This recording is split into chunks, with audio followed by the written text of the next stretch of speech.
산인그룹과 차차게임즈의 협상은 성공적으로 마무리되었지만 예상치 못한 변수가 등장했다. 악의적인 기사를 써제낀 한 기자의 보도로 인해 산인그룹의 주가는 하락했고 이커머스 사업 진출을 앞둔 그룹의 이미지는 크게 타격을 입었다. 주가는 10만 1,000원까지 떨어졌고 시장의 반응은 싸늘했다. 그러나 그는 이 상황을 단순한 위기가 아닌 또 하나의 협상으로 바라보고 있었다. 그럼 4주 안에 주가를 올리면 되겠네요. 그의 차분한 한마디에 회의실의 분위기가 묘하게 바뀌었다. 불가능해 보이는 목표, 그러나 불가능을 가능으로 바꾸는 것이 그의 특기였다. 그룹 내 반대 의견도 만만치 않았다.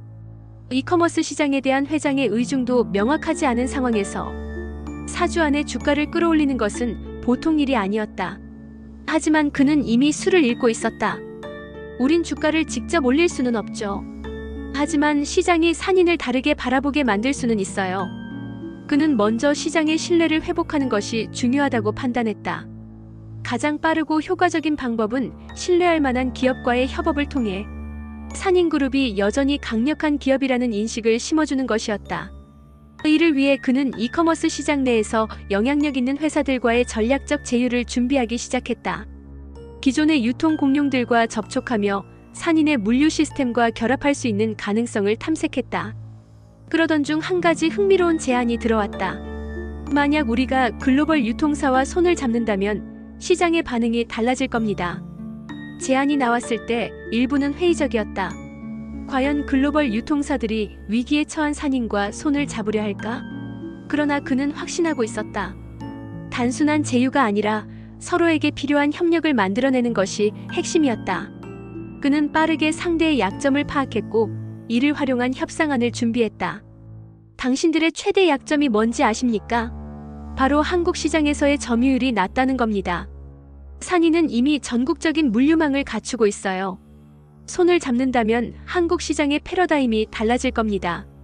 그는 상대방이 거부할 수 없는 조건을 제시했고 상대는 고민에 빠졌다.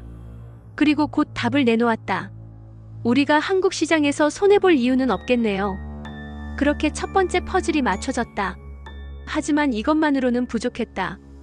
단순한 협업이 아니라 시장의 기대감을 끌어올려야 했다. 그는 언론을 활용하는 전략을 세웠다. 시장에 긍정적인 신호를 줄 수 있는 키워드를 선정하고 전략적으로 뉴스가 흘러나가도록 만들었다. 한국 최대 기업과 글로벌 유통사의 파격적인 협력, 업계의 판도를 바꿀까? 산인그룹, 신사업 돌입과 함께 주가 반등 시동거나 언론의 반응이 바뀌자 시장의 분위기도 조금씩 변화하기 시작했다. 하지만 여전히 의심하는 시선들이 남아 있었다. 그는 단순한 기사만으로는 부족하다는 걸 알고 있었다. 직접적인 결과물을 보여줘야만 했다. 이에 따라 새로운 물류센터 투자와 함께 이커머스 전용 플랫폼 론칭을 공식 발표하기로 했다. 우린 단순히 유통에 뛰어드는 것이 아닙니다. 이커머스와 물류를 결합한 새로운 생태계를 만들 겁니다. 그의 발표가 끝나자 주가는 서서히 반등하기 시작했다. 하지만 문제는 아직 끝나지 않았다. 산인의 행보를 위협하는 또 다른 존재가 움직이고 있었다. 그들은 이번 기회를 이용해 산인을 완전히 무너뜨리려 하고 있었다. 우리에게 필요한 건 시간이 아니라 결정적 한 방입니다. 그리고 그는 마지막 승부수를 던질 준비를 하고 있었다. 5회에서는 산인그룹의 주가를 회복시키기 위한 윤준호의 전략이 본격적으로 펼쳐지며 글로벌 유통사와의 협업, 언론을 활용한 이미지 제고, 그리고 마지막 결정적인 한 방이 준비될 것입니다. 하지만 동시에 산인을 무너뜨리려는 세력도 움직이기 시작하며 더욱 치열한 협상의 전장이 열릴 것으로 보입니다.